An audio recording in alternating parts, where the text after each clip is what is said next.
Hey everybody, this is IGN India, and today we're going to talk about Red Dead Redemption 2. You may have heard of it. You may have heard of it. It's only one of the largest games, biggest hype machines out in the last decade. But Vaspan's here to tell us more about Red Dead Redemption 2. Yeah, we really took our time with this one because it's such a huge game. There's just so many different things to do. I hear it's pretty massive. Oh yeah, I mean, there is just so much to do. Every time I try to jump from mission to mission, I end up getting lost either hunting or helping some random person or robbing a bunch of people and then fighting off the law. But to start off, obviously, the game looks absolutely stunning. Oh, it's beautiful. Like you've told me this many times actually, this game is like a wallpaper generator. Oh hell yeah. Like there are so many times in the game that I just find myself stopping and just looking at the scenery.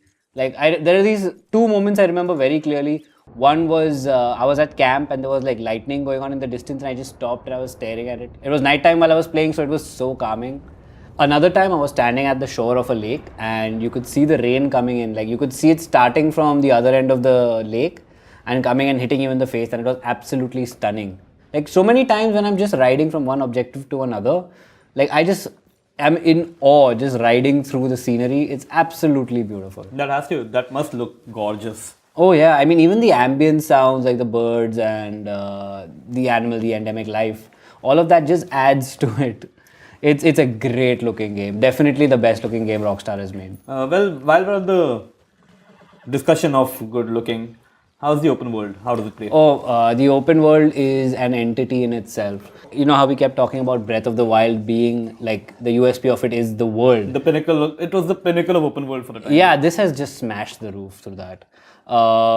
There's so many things to do. You want to engage with the world. The main thing I keep telling people about Red Dead 2 is that the game is slowly paced. Like cutscenes will draw out. Like for each thing you need to do, you need to think it through. You will take your time with it. Like skinning is a 6 to 7 second animation, all of that. But once you equalize yourself with the pace of the game, you will absolutely love it. It is the most cathartic thing I have done recently. Now, okay. How about let's talk about combat. The combat hasn't really changed too much from Red Dead 1.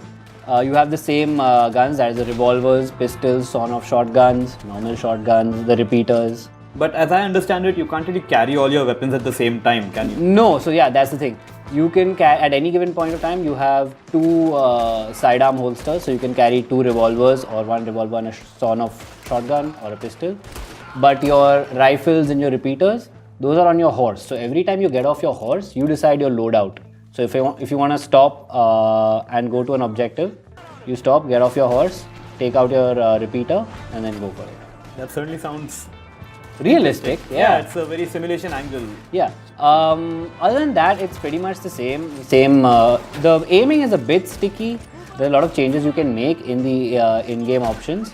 You can make auto aiming pretty wide or pretty narrow depending on where your reticle is.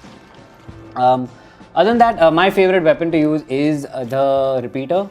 Once you upgrade that at a blacksmith, it becomes a really powerful rifle. Oh, don't you have to cock it every time you shoot? Oh yeah. So that's the thing. When you're using a repeater, every time you need to cock the gun, you press R2 to fire, R2 again to cock, R2 again to fire. So every alternate R2 press is firing. It gives a very realistic vibe to it when you do it like that. Also, the fist combat is actually very, very fun. Is it? Yeah, the hand-to-hand combat. Like early on in the game, there's a mission where you get into a bar fight, and it's really well done. It's that typical movie thing, like one guy punches another, and then the whole bar erupts into a fight. And another thing I really like is actually the knife combat. It's actually really, I'm going to sound like a psycho, but it's really satisfying stabbing someone with that knife. Okay, remind me not to sit with you in the same car again. Okay, so Rockstar has hyped up the camp quite a bit, like as a base of operations of sorts. Does it get tedious going back there? Not really. So the thing about the camp is you need to keep donating money. Like there's this community chest you need to keep contributing to get the camp's upkeep up. You can either just give money or you can give supplies. You can hunt animals and bring them in, so there's enough food for everyone. And it doesn't really affect much. You can change stuff in the camp based on the funds. Like you can get an ammunition wagon, you can get a supplies wagon, or you can get more food. Your chef can start learning to make leather goods so that he can make costumes for you, depending on the amount of money you donate. The good thing is that Rockstar doesn't really force this upon you. You can do it if you want, but the rewarding thing is not just that things in the camp change, but also people's attitude in the camp changes. Like Dutch and all the other guys will start saying, good job, Arthur, thanks for doing this, all that stuff. So yeah, they've thought of the camp pretty well. It's always close to the particular town the missions are going down in at that particular it's a traveling camp, right? Yeah, it's a traveling camp. So after every not few missions, after every quite a few missions, the camp location changes. It's changed 3 times for me up till now, and it's always close to the respective town everything's going down in right now though. So yeah, I think they've done the camp part pretty well. Another fun part about the camp is the random conversations you'll hear. Like I always go up to Bill and just antagonize him all the time. Of course. And just piss him off because of all the events of Red Dead 1. Obviously Arthur doesn't know about them, but I do. How about John Marston? John Marston. So what I like about what they've done with John Marston is they haven't thrown in your face, hey, it's John Marston, the guy from the first game, he's awesome. It's not fan servicey. No, it's not at all. John Marston actually comes off as quite an idiot the first time you meet him. You need to get him out of that. You need to get him out of some trouble the first time you meet him. I won't really spoil what it is. But then even the random encounters with him later, his encounters, his conversations with Jack Marston, they're actually quite funny. And yeah, as you said, there's no fan service. They don't build him up to this, to the stature that he was in Red Dead 1. He's just another guy in the camp. All right. Speaking of interacting with people and the word random that you mentioned earlier, yes. This has a fantastic segue into let's talk about random encounters. I don't know where to start with this. So I'm just gonna roll out a few of the random encounters I've Go for had. it. Hit me. So my favorite thing to do obviously is ride around. I don't take any of the fast travel points. I always make sure I ride from whatever destination to whatever destination because I come across something or the other.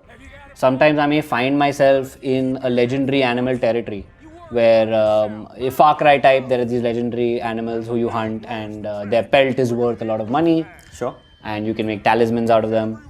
I might go on to that, segue into that, or I might come across a random stranger. So something really funny was this one guy is just trying to fix a horse's shoe in the middle of nowhere. You just wave to him. He waves back. He lets go of the horse bucks and kicks him in the skull and he dies. Are you saying that you murdered this man? No, the horse murdered him. By waving at him.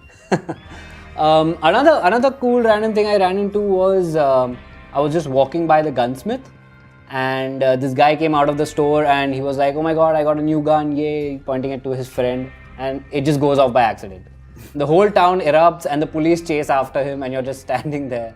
So the random interactions are absolutely insane. Another nice feature that they put into the game was some of the stores have illicit back businesses. So I was actually, I was passing by one of the doctor's infirmaries and you see a very shady looking man enter from the back. So you go spy a little and learn that they actually have an illicit brewing, moonshine brewing back-end business. So what you need to do to be able to go there and rob them is go to the front desk and threaten the guy at the counter, and only he can open the door. Then you can either shoot out or hold everyone hostage, stuff like that. There are a few more which are a bit interesting. I don't want to spoil the rest of them because they're actually really, really fun. Yeah, sounds like the kind of stuff I'd love to explore on my own. Yeah. One of the other things, as I said, the game really, really wants you to take your time with it, and eventually you want to take your time with the game. I was at camp just getting ready for a mission and it was nighttime, and I could just hear this really nice voice just singing, and I was just like, that sounds amazing. I just went and I sat by the campfire listening to one of the camp ladies sing, and it was amazing.